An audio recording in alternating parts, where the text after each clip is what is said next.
Hello, this is Professor AKIA and welcome to my chat about Korean movies. Today I'll go over a romantic comedy called Love Clinic, or in Korean, 연애의맛. Translated, it is The Taste of Romance, starring Ju-Hee and Kang Ye-won.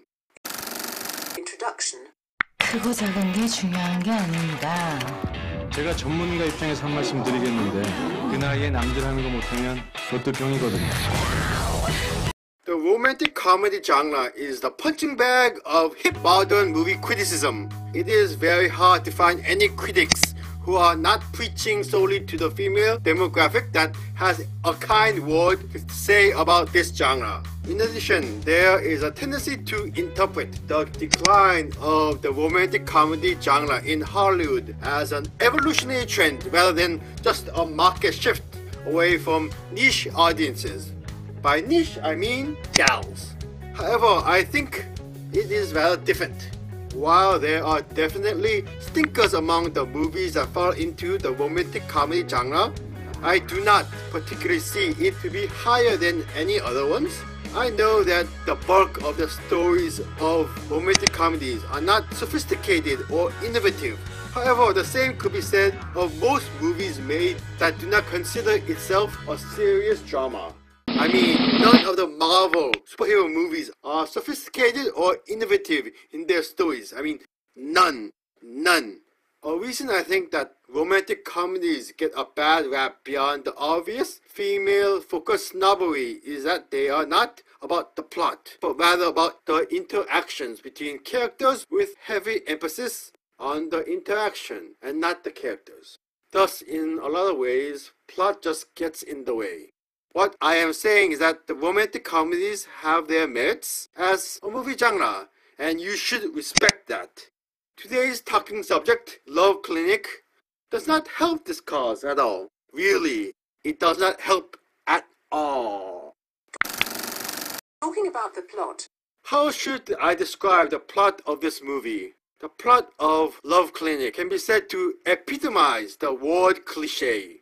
You have a guy and a girl in their 30s, both doctors, meeting and immediately fighting because of some random event which then leads to an attraction. It is your basic formula that you have seen used in movies and TV shows over and over again. You know where this is going and there's nothing more to the plot. Nothing at all. And I emphasize the nothing part more than usual for this type of movie. There is no external event driving the plot and framing the relationship developments. No one is getting married, no saving the bookstore, no saving the rec center. There is not really even an overall theme to the narrative. Well, there may have been on paper, but nothing survived the execution.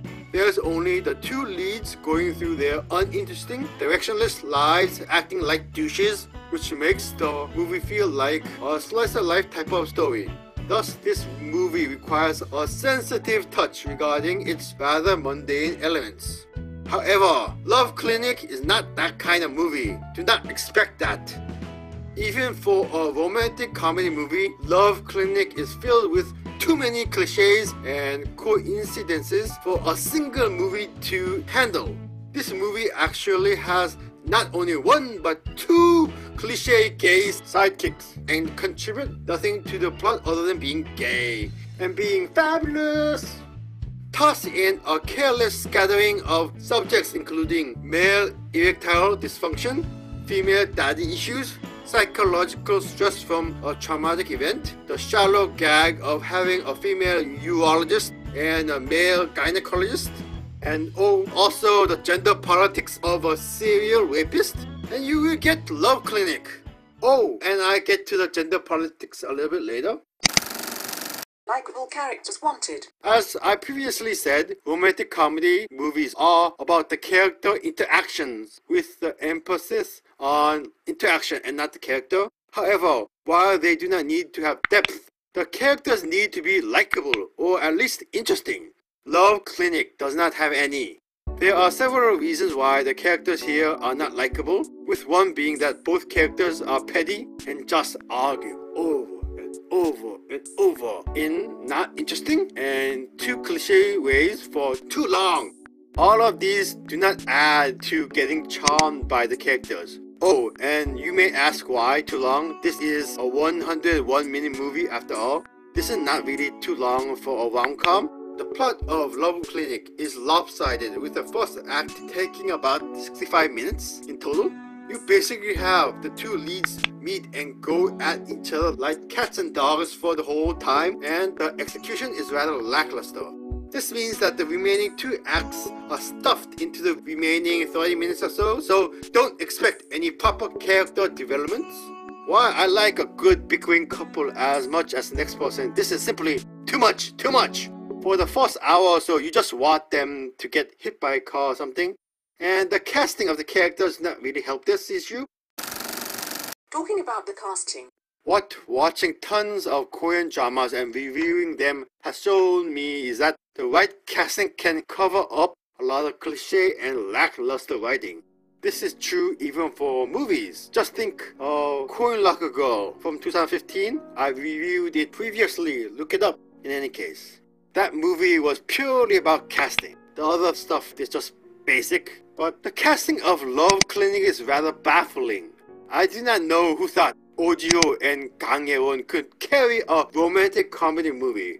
While the Korean movie rom-com Love Forecast from early this year was not a great movie, it made a far more understandable choice in regards to casting. Moon Chae-won and Lee Seung-gi are interesting enough to just watch them on screen for at least 30 minutes. Who would think either Oh Ji-ho and Kang Ye-won could do the same? Oh Ji-ho has been around Korean movie and drama industry for about a decade and has never shown much charisma or acting ability. In fact, he does his best work when he has nothing to do. On the other side, who is Kang Ye-won? I literally have no idea who she is. She seems to be at least a better actor than Oh Ji-ho, but she does not have the screen presence to be nothing more than a side character in the big leagues. However, it is not totally their fault. Most of the characters in this movie are just unlikable and overall unmemorable, as they are pretty much underwritten. The only characters who are not totally unlikable are the nurses, but basically they are nothing more than an extra in the movie. What makes the characters more unbearable is that the movie doesn't understand what raunchy is for a comedy movie. Love Clinic is an adult-rated movie. It is about two doctors who are in the human reproductive medical fields, so you can expect some sex-related jokes from the setup. However, this does not mean that you can categorize Love Clinic as being a raunchy comedy movie. I do not think that this movie understands that raunchy is meant to make the characters edgy by pushing the borders of sexual taboos slightly, but still keeping them likable. It is your lovable scoundrel thing. What it is not is to be borderline sexist to the degree that makes the Hangover movies seem gender politics-wise progressive. Love Clinic is one of those movies in which the girl cries out after your cliche girl gets drunk scene because she thinks the guy date raped her, as if that is the most logical thing to happen. Then she complains, why didn't he date rape her? I mean, isn't he not interested in her? Am I not attractive? Then she falls for him because not actively trying to date rape a girl is such a special thing. Yes, Love Clinic is that kind of movie. The gender politics of this movie would be less prominent if the movie was actually funny, but it is not. Please decide what you are.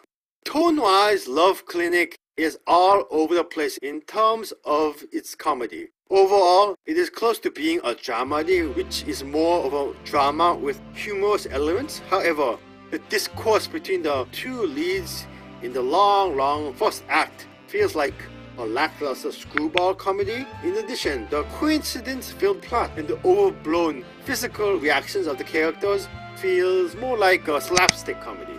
And none of these comedy elements really work. I mean, none. Even if you accept the tonal confusion of the comedy, none of the individual elements of the movie work on their own.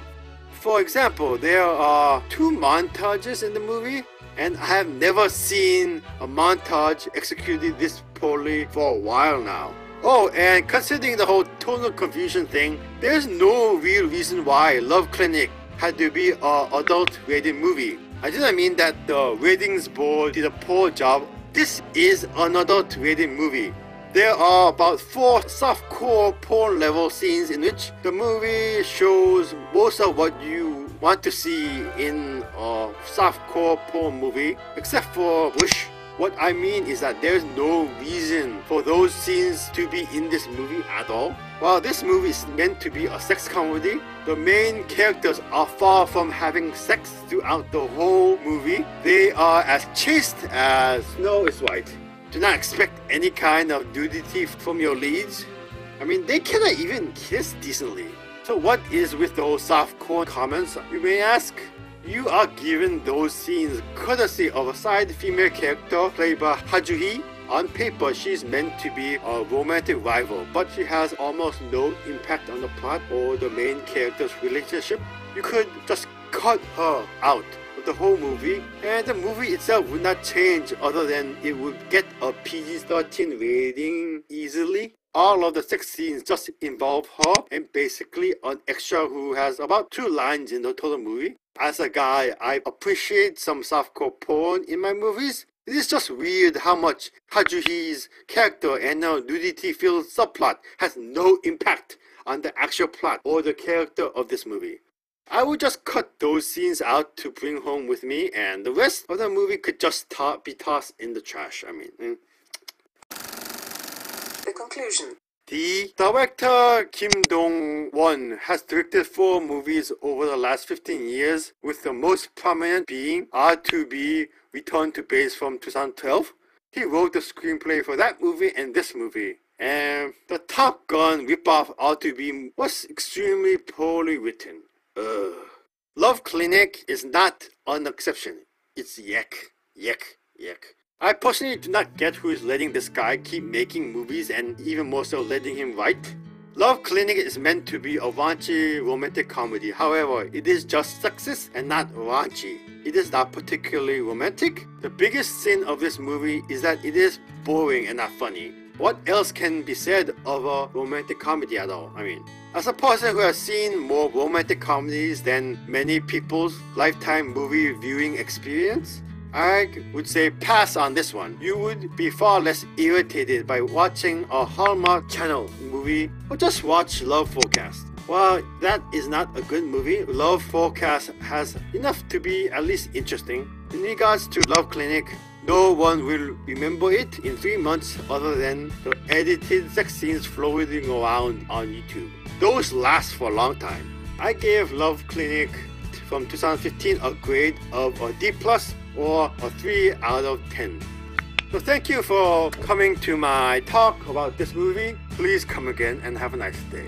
Visit my blog, subscribe to my YouTube channel, and leave comments. Thank you. Have a nice day.